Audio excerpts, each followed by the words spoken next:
Hello everyone. Let's provide a solution given this math equation, which is 8 raised to power n subtract 2 raised to power n is equal to 120. So what is the value of n? Solution. So we can be able to express 8 raised to power n as 2 raised to power 3 multiplied by n, subtract 2 raised to power n, this is equal to 120, okay? So, as you can see, this is 2 raised to power 3 multiplied by n. Now, if we apply the property that if you have a raised to power n multiplied by m, this can be expressed as a raised to power m raised to power n, okay? So, let's apply this property so that you're going to have 2 raised to power n raised to power 3, subtract 2 raised to power n, this is equal to 120, okay?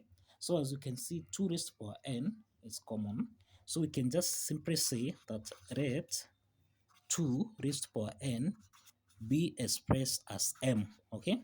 So we substitute m where we have 2 raised to power n, okay?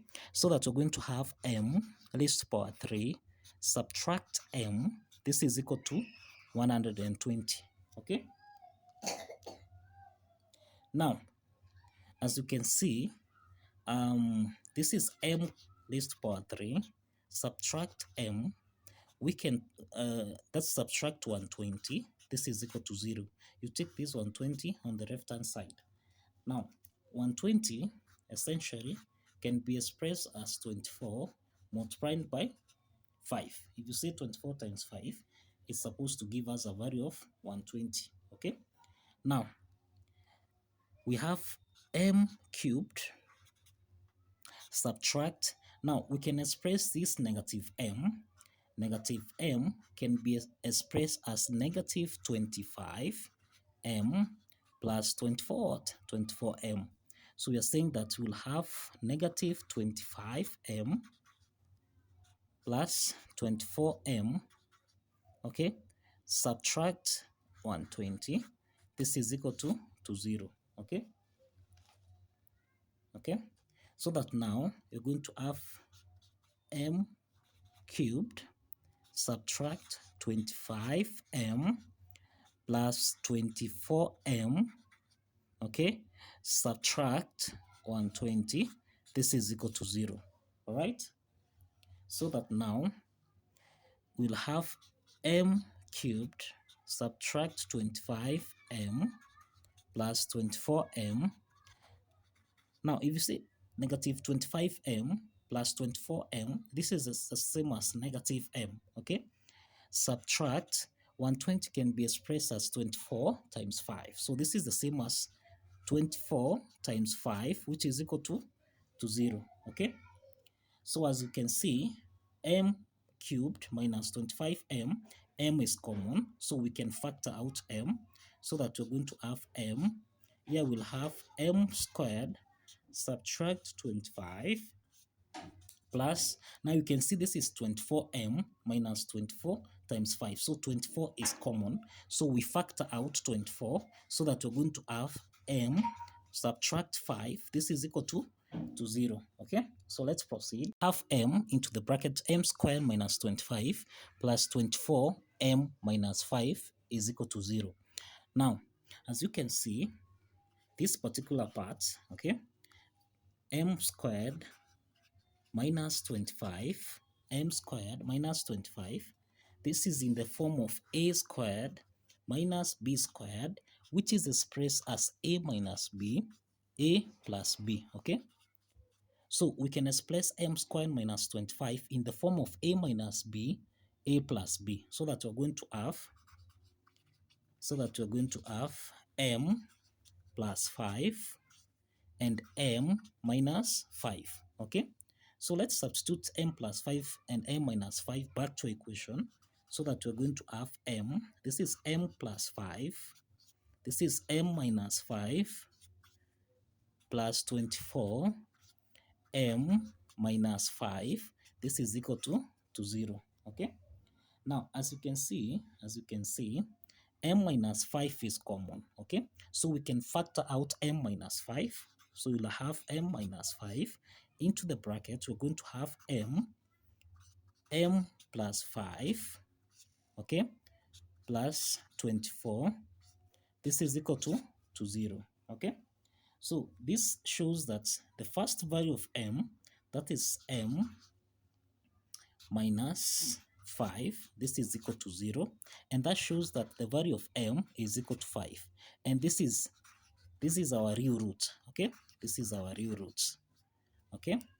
Now, the second part, as you can see, the second part is m plus 5 plus 24. This is equal to 0, okay?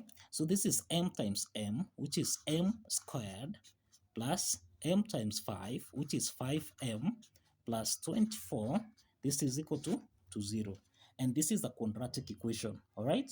With our a equal to 1, with b equal to 5, and c equal to 24, all right? So essentially, if we assess the discriminant value, if you assess the discriminant value of this quadratic equation, which is expressed as b squared minus 4 is c, you're going to see that it is less than 0, okay?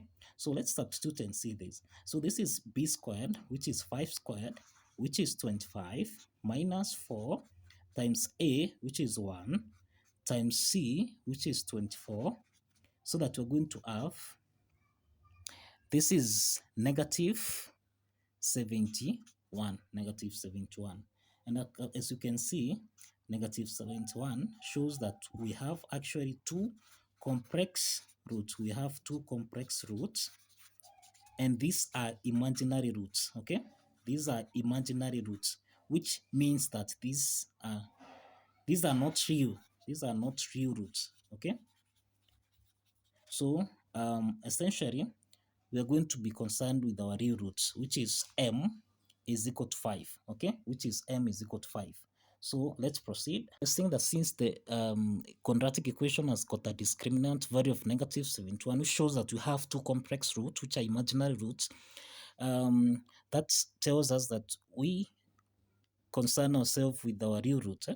So remember our real roots, this is m, which is equal to 5. This is what we have. And remember, we have seen that, right, 2 raised to power n be equal to m, which is equal to 5, okay? So let's calculate the value of n. What is the value of n? So 2 raised to power n is equal to 5. Now, so for the value of n, we introduce the natural logarithm, so that we're going to have log 2 raised to power n. This is equal to log 5, okay? Now, applying the identity that if you have log m raised to power p, this can be expressed as p log m, okay? So that now you're going to have n log 2, this is equal to log 5. So we divide both sides by log 2, divide by log 2, so that the value of n is equal to log 5 divided by log 2, okay? So this is the value of n, okay? So this is the value of n. Thank you for watching, and kindly consider subscribing. Thank you.